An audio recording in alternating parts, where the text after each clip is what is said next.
en el adulto son foramen oval y ductus arterioso, ¿ya? Porque ambas pueden persistir en la edad adulta. La literatura nos dice que las estadísticas, perdón, 2 de cada 3 personas tienen un foramen oval permeable. Entonces, si nos contamos acá, un 50-70% de nosotros probablemente tenga un foramen oval permeable. Las estadísticas dicen que es alto. El ductus arterioso persistente es mucho más raro.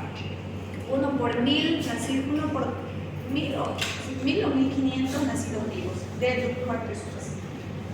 Bien, esto es circulación cardíaca fetal. Ahora, ¿qué ocurre en el momento del nacimiento? Todas estas estructuras tienen que ir haciendo un cierre, tienen que ir haciendo una homeostasis, porque no pueden mantenerse en la vida adulta. En el momento que el feto deja la cavidad placentaria, van a ocurrir fenómenos mecánicos y fenómenos fisiológicos. Dentro de los fenómenos mecánicos está cambio brusco de la temperatura, trae calientito en la placenta a salir al mundo frío y exterior. El bebé siente ese cambio de temperatura en la piel. Hay un corte de prostaglandinas provenientes de la placenta y se produce la primera insuflación importante. Entonces, al haber esta insuflación, el alveolo se infla. ¿Cómo inflar un globo? Esta inspiración en el neonato hace que al inflarse el alveolo caiga la resistencia vascular pulmonar y esta se vasodilata. Entonces hay una vasodilatación en la vasculatura pulmonar. Esta vasodilatación cae las presiones en la aorta, caen las presiones en el ventrículo derecho, aumenta bruscamente el flujo sanguíneo porque ya no se va hacia foramen oval permeable, porque aquí hay unas resistencias tan bajas que el flujo cae a aurícula derecha y es como succionada por el ventrículo derecho. Entonces ya casi el 100% pasa al ventrículo derecho que va hacia la arteria pulmonar, la vasculatura pulmonar y retorna hacia la aurícula izquierda. Este aumento del flujo y este aumento de las presiones a nivel de aurícula izquierda hace que la aurícula izquierda empuje y cierra el foramen oval permeable.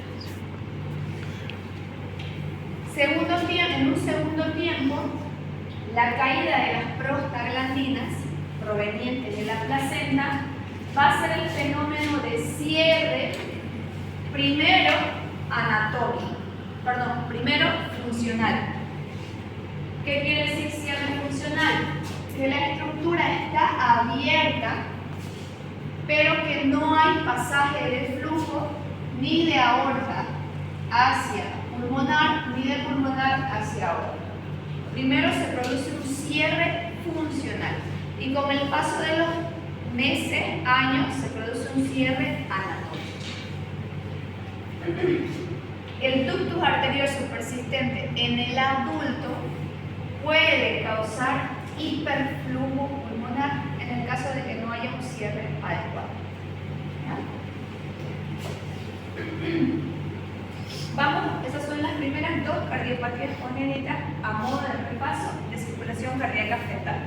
Ahora vamos a entrar con las otras que son más y menos frecuentes, cianóticas y acianóticas.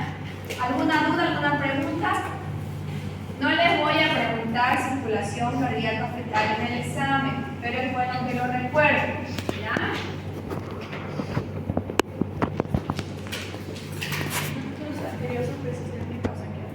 Hiperflujo pulmonar. Ahorita vamos a ver todo en cardiopatías congénitas, la clasificación según el flujo pulmonar. ¿Ya? Dentro de las cardiopatías congénitas podemos clasificarlas tomando el flujo pulmonar en 3. Cardiopatías congénitas con flujo pulmonar alto, con flujo pulmonar normal o con flujo pulmonar bajo.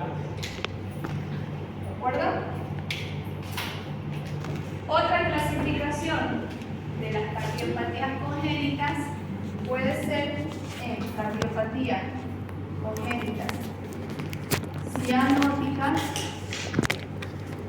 y cardiopatías congénitas acianóticas. Dentro de las cardiopatías congénitas cianóticas más frecuentes está la transposición de grandes vasos y la tetralogía de Fallot. Dentro de las cardiopatías congénitas acianóticas, que no producen cianosis, está la más frecuente, comunicación interventricular. ¿Ya? Luego tenemos comunicación interauricular, luego tenemos ductus arterioso persistente o PCA, persistencia del conducto arterioso, y luego hay otras mucho más raras como ventrículo único, aurícula única, ventrículo con doble salida, pero dentro de las que ustedes probablemente más frecuente vean en la práctica diaria, tenemos tetralogía de Fallot, transposición de grandes vasos, CIA, CIB, ductus arterioso persistente y el foramen oval permeable, me olvidan el tercero. Foramen oval permeable. ¿Ya? Ahora, vamos a hacer un poquito de recuerdo anatómico de cada una de ellas.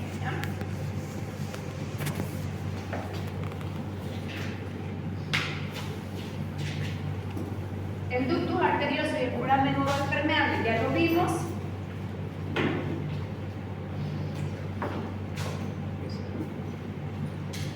Vamos a hablar de la CIB, comunicación interventricular. Recuerden un poquito de fisiología cardíaca.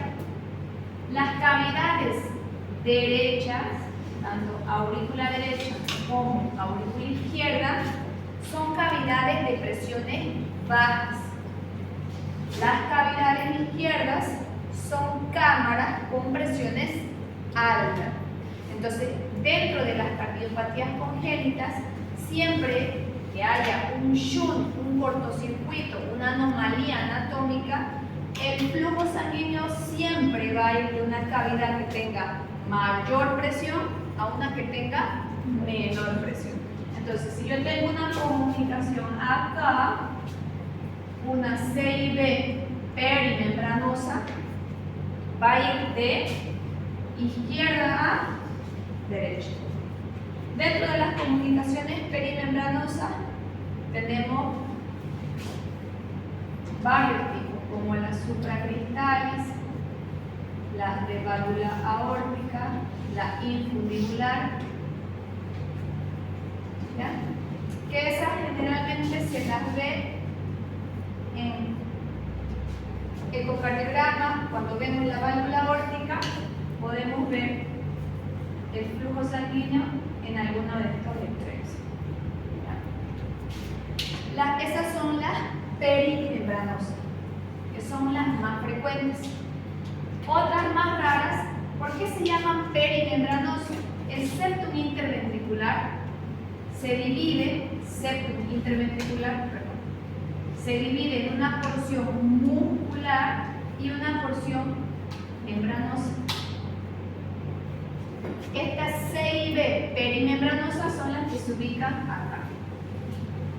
Las comunicaciones interventriculares musculares son las que se ubican acá.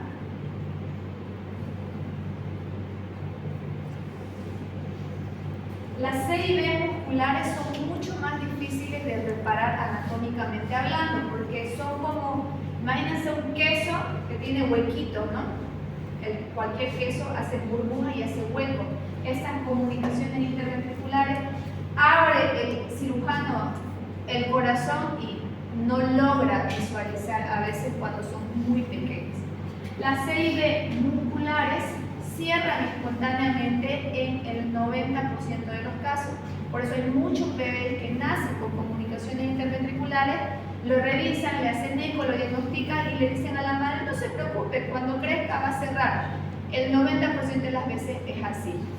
Las CIB perimembranosas son mucho más difíciles que cierren de forma espontánea por la estructura anatómica en la que están sostenidos y por las presiones que se manejan a ese nivel. Estas son las que más frecuentemente se encuentran en la edad adulta. Las CIB musculares casi siempre se encuentran en el periodo fetal porque soplan mucho, son muy llamativas a la auscultación por el cardiólogo. ¿Ya? Entonces, cardiopatía congénita acianótica más frecuente, CIB. Ahora, más frecuente que llegue a adulto, porque si hay una CIB, por ejemplo, muscular, bebé grande, el flujo sanguíneo va a ser muy alto y obviamente ese bebé, ese niño, en su curva peso-talla no va a desarrollarse de manera normal. En la curva peso-talla que le van haciendo en los controles, va a ser un bebé de bajo peso, se va a cansar al lactar. ¿Por qué? Porque se le está robando el flujo sanguíneo que va hacia la circulación sistémica y se está llenando la circulación pulmonar. Eso me va a hacer hiperflujo,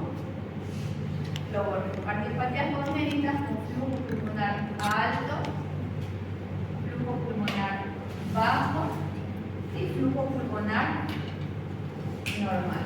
¿Ya? Una comunicación interventricular muscular puede ser con flujo pulmonar bajo inicialmente, pero si continúa en el tiempo se puede convertir en flujo pulmonar alto y este desbalance hacer hipertensión pulmonar severa y darle sintomatología y puede convertirse en cianótica en el adulto, que no se trata o no se corrige aquí. ¿Ya? Ahora, una cardiopatía congénita del adulto que no da muchos problemas, que tiene un flujo pulmonar bajo o normal, son las comunicaciones intraauriculares. ¿Ya? Esta es la más frecuente en el adulto. ¿Ya? Las comunicaciones intraauriculares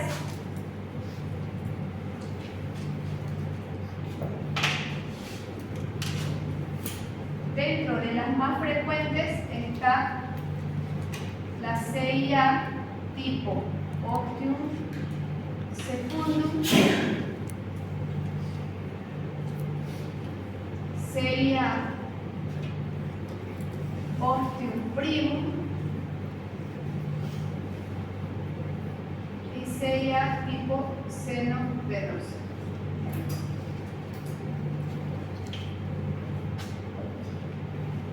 El tipo Ostium Secundum tiene casi la misma ubicación del foramen oval permeable y esta es la más frecuente. Se dice que el 80-85% de todas las comunicaciones intraauriculares en el adulto es una comunicación tipo Ostium Secundum. La misma modalidad de cavidad auricular va a pasar hacia izquierda a derecha. Pero ¿por qué llega a adulto? Porque las CIB son más frecuentes de diagnóstico en el niño y dan muchas más alteraciones anatómicas. A pesar de que el lado izquierdo siempre va a tener mayores presiones, aurícula izquierda va a tener presiones de 0 a 8 milímetros de mercurio. En cambio, el ventrículo izquierdo va a tener de 100 120 milímetros de mercurio. Entonces, el flujo sanguíneo que va a pasar de una CIB es mucho más alto que una CIA. Por eso hay muchos adultos que llegan con estas cardiopatías congénitas tipo comunicación interauricular sin haber hecho nunca ninguna patología de base Desarrollo normal, tamaño normal, fueron niños sanos, jugaban bien y se los diagnosticó porque los iban a operar, que eso es lo más común, los iban a operar y piden valoración cardiológica, escucha, soplo, electro, bloqueo completo rama derecha, le hacen eco y ven la comunicación interauricular. ¿Ya? Cuando no hay alteraciones anatómicas importantes en cavidades derechas, no se hace nada, se observa.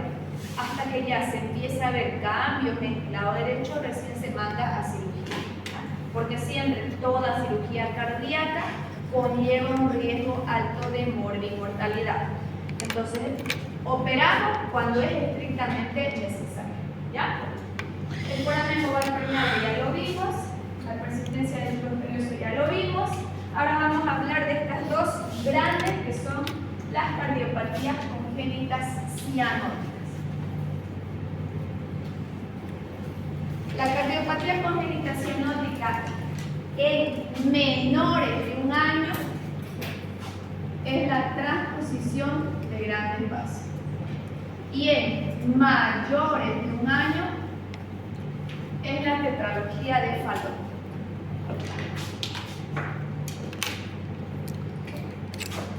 ¿Qué quiere decir transposición de grandes vasos? Ahí vamos a agarrar la aorta y la pulmonar. Normalmente, como es el circuito, de ventrículo derecho sale la arteria, de ventrículo izquierdo sale la arteria aorta. Bien. En esta anomalía congénita hay una fase en el periodo embrionario cuando se está dando la vuelta el tubo cardíaco y está la formación de estas dos grandes arterias. Hay un entrecruzamiento y se entrelazan. Por eso, siempre ustedes vean en anatomía, la aorta viene así y la pulmonar viene ahí, se entrecruzan, ¿cierto? Este entrecruzamiento se produce en la semana 8 en el desarrollo de todo el tubo cardíaco y el corazón fetal. No se sabe anatómicamente por qué ocurre. Hablan de alteraciones genéticas en este entrecruzamiento y hace que de ventrículo derecho salga la aorta y de ventrículo izquierdo nazca la pulmonar.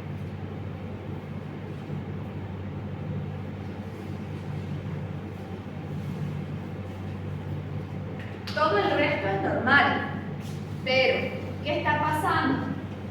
Ventrículo izquierdo le está mandando mucho flujo de sangre hacia los pulmones y ventrículo derecho, que apenas tiene para contraerse, me está mandando poco flujo de sangre a la circulación sistémica.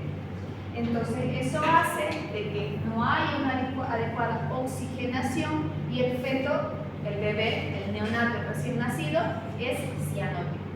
En la vida intrauterina no tiene ningún problema. ¿Por qué? Volvamos a lo que empezamos al inicio. Porque en la vida intrauterina yo tengo el ductus arterioso y todo el flujo sanguíneo se está yendo desviado a través de este ductus hacia la circulación sistémica.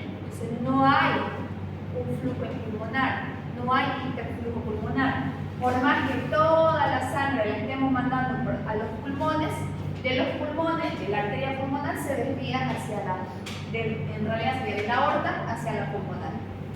Y esta es una de las cosas que se hace de forma paliativa, por ejemplo, en los neonatos que nacen con transposición de grandes vasos. Se le da prostaglandinas para mantener en el momento del nacimiento este ductus arterioso abierto. Es una forma paliativa de hacer que el feto sobreviva un tiempo prudente hasta que se lo pueda operar de forma definitiva. ¿Ya?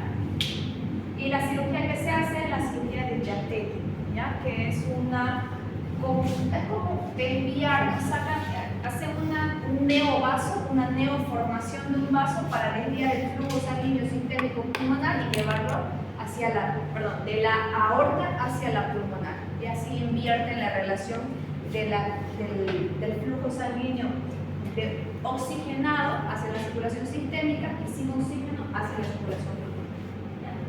Esa es la transposición de gran espacio. Siempre en menores de un año. ¿Por qué en menores de un año? Porque no hay bebé que sobreviva meses con esta transposición si no se mantiene el ductus arterioso o no se lo corrige de forma definitiva. Tetralogía de Fallot. La tetralogía de Fallot, como su nombre lo dice, tiene 4 componentes.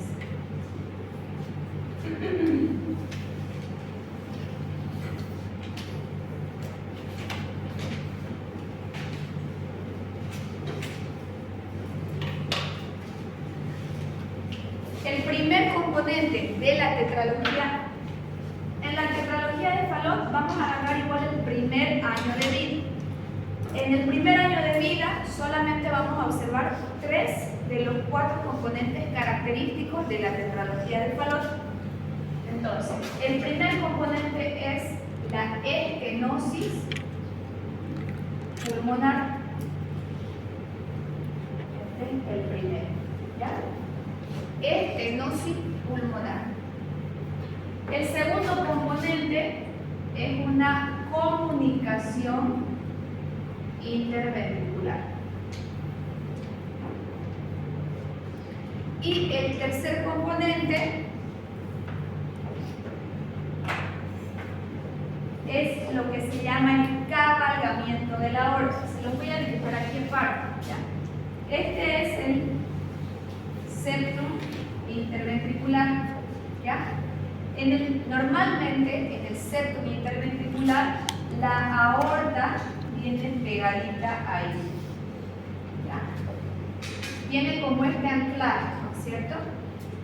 En los pacientes con tetralogía de Fallot, todo este segmento perimembranoso no existe por la comunicación interventricular y la aorta se desplaza. Y eso es lo que se llama cabalgamiento de la aorta. El septum interventricular termina así y yo tengo esto. Como como que se hubiera traslocado anatómicamente la posición de la aorta. De lo normal se viene ahí. Ese es el tercer componente. El cabalgamiento de la aorta. ¿Ya? El cuarto componente que hace la tetralogía de Fallot, vamos a verlo recién después del año de vida del neonato, porque es la hipertrofia ventricular derecha.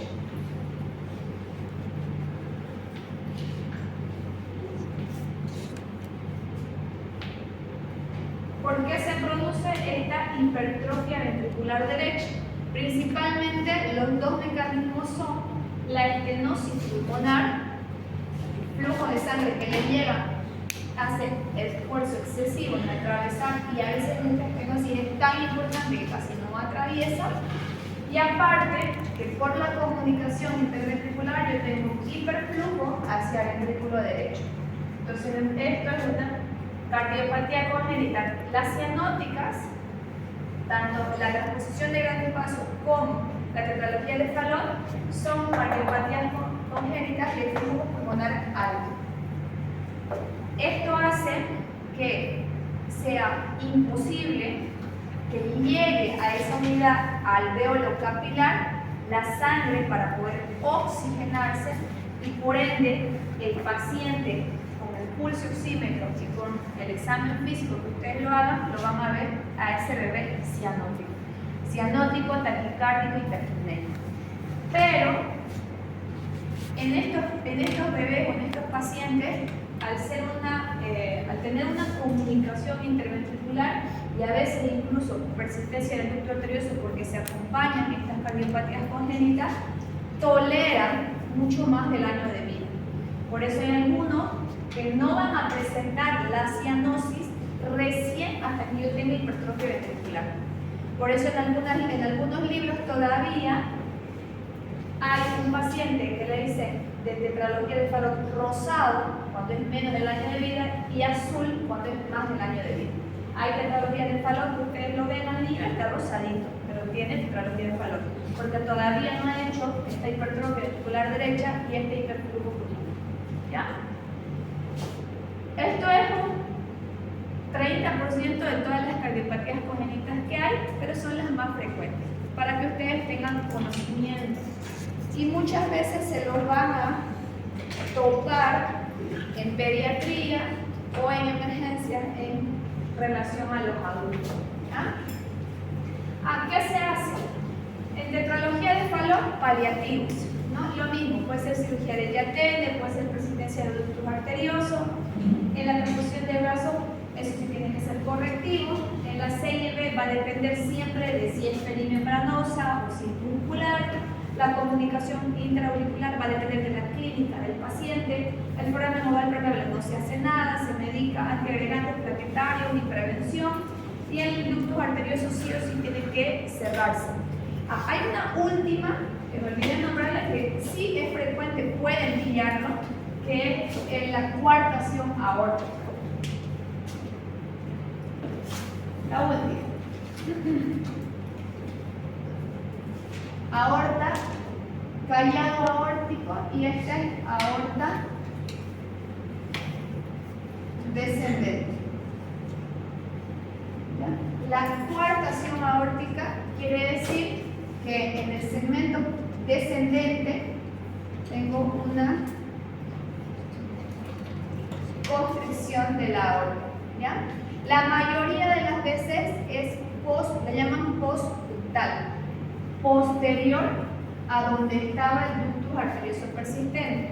¿Ya? A veces hay preductal y ductal, pero la más común es postductal. ¿Qué características va a tener este paciente? Porque los que llegan a la edad adulta sin diagnóstico son pacientes muy característicos, muy llamativos. Son pacientes que van a tener un desarrollo normal de la cintura para arriba, extremidades largas, tórax normal, pero un hipodesarrollo de las extremidades para abajo, piernas cortitas, son de talla baja, pero tienen un tórax normal. Lo que tienen cortos son las piernas. ¿Por qué? Porque acá subclavia, tengo carótida, tronco brachiocefálico con subclavia derecha y carótida izquierda. Todo para arriba está bien, el flujo a cerebro es normal, el flujo a carótida es normal, el flujo a extremidades superiores y tórax es normal, pero el flujo hacia extremidad, abdomen y extremidades inferiores está disminuido. Y si ustedes agarran y miden la presión, van a ver una diferencia grandísima. En el brazo puede que esté 180, 160 y le miden en las piernas va a estar 70, 50, 90, 60. Y esa es una de las formas de hacer diagnóstico de ductus arterioso persistente. Porque esto a veces no sopla, no se escucha. En algunos sí, pero en otros pacientes no tiene clínica de soplo importante electivo. Pero ustedes le llaman la atención, le miden la presión, puede que sea un ductus. ¿Ya? Ductus arterioso persistente. Perdón, coartación aórtica. No, hacia no. No hay alteración en el flujo que va hacia pulmones. Listo. ¿Dudas? ¿Preguntas? Hasta aquí va a ser el avance. Las cardiopatías congénitas, alguna pregunta entrará en su examen. Circulación cardíaca fetal no les voy a preguntar. ¿Ya? Ahora vamos a hacer un repaso de todo lo que hemos avanzado hasta ahora para su examen final. ¿Ya?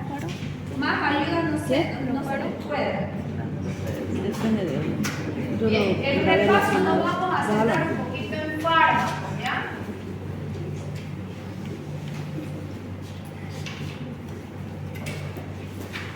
Máximo hasta el día viernes me tienen que enviar al grupo su PowerPoint con su presentación del trabajo de investigación.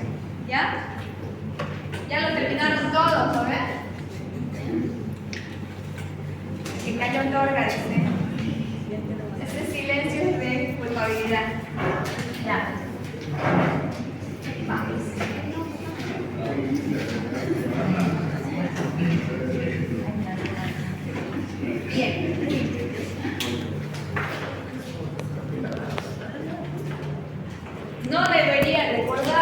pero a modo de recordatorio. Circulación cardíaca tenemos sistémica y pulmonar, ¿ya?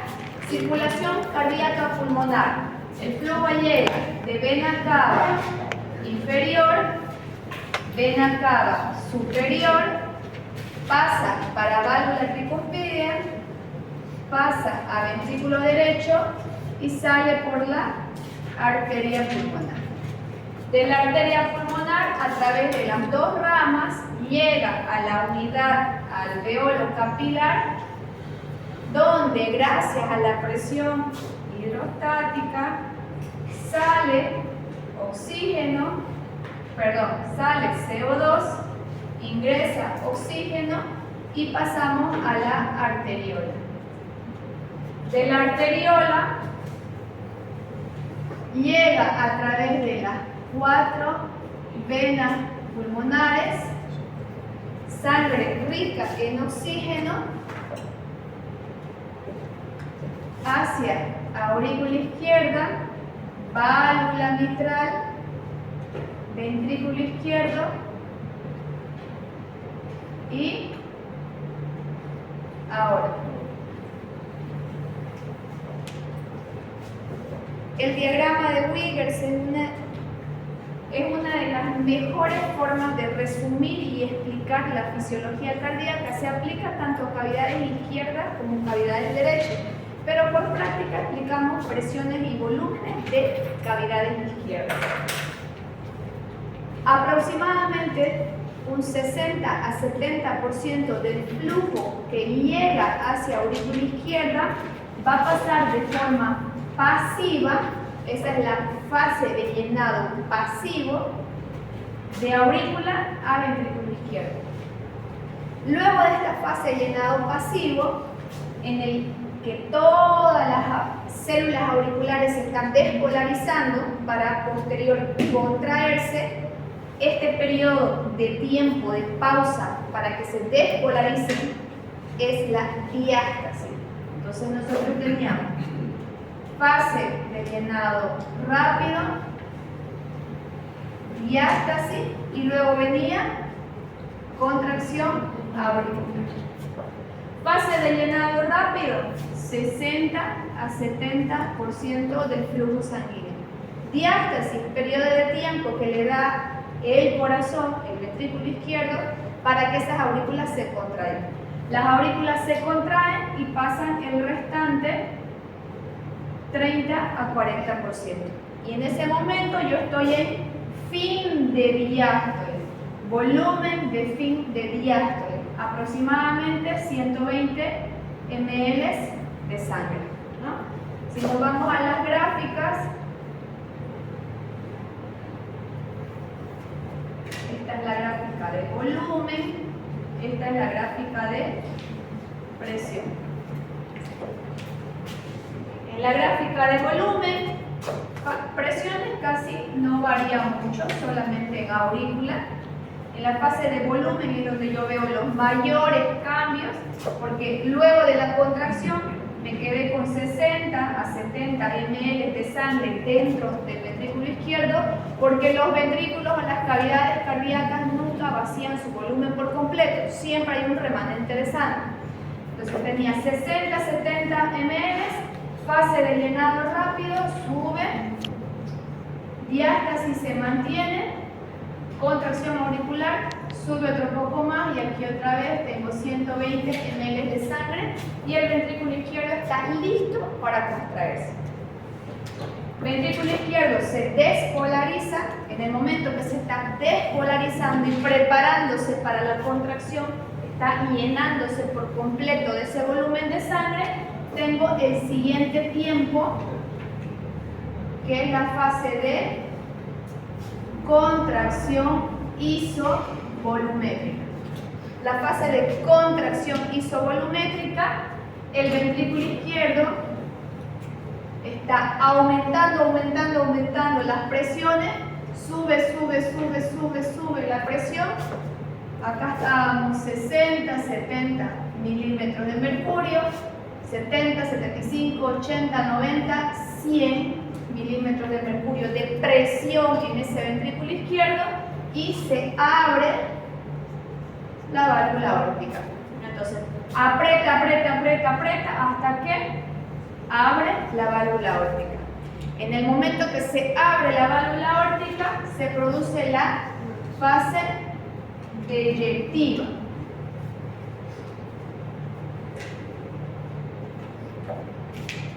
En la curva de volumen, el volumen se mantiene, por eso es contracción iso igual, se mantiene el volumen. En la fase eyectiva, ¡pum!, cayó otra vez.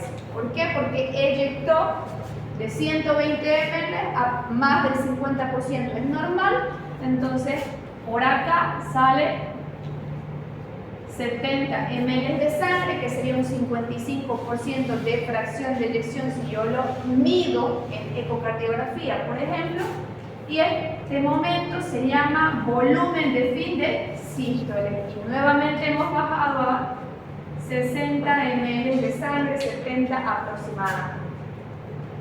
Luego de la fase eyectiva,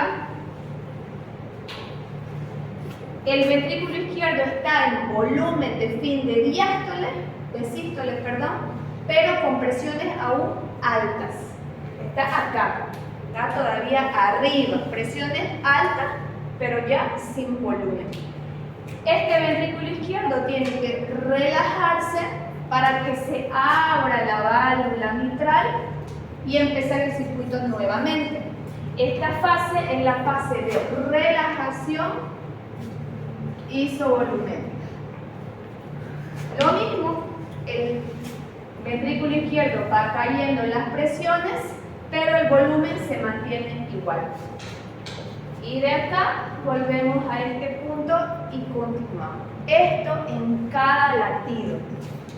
Cada contracción del corazón está ocurriendo estos tiempos, tanto en ventrículo izquierdo, tanto en cavidades izquierdas como en cavidades derechas. Y esto lo tienen que recordar porque todas las patologías que hemos visto nos van a alterar alguno de los tiempos del diagrama de Wills. Empecemos con hipertensión arterial. ¿Qué ocurre en hipertensión arterial?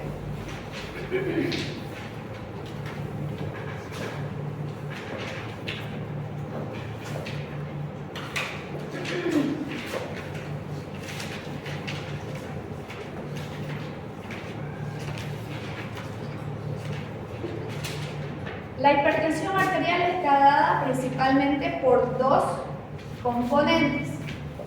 Entonces, es gasto cardíaco por resistencia vascular periférica. Todo aquello que me aumente el gasto cardíaco me sube la presión. Todo aquello que me altere la resistencia vascular periférica me sube la presión. Es una enfermedad multifacética porque tiene muchos entes etiológicos. Factores genéticos, ambientales, envejecimiento, enfermedades de base, estimulantes ambientales, auditivos, visuales, estilo de vida, alimentación. Todo ese abanico de 50 causas puede llevar a desarrollar la hipertensión arterial esencial, la que no tiene cura.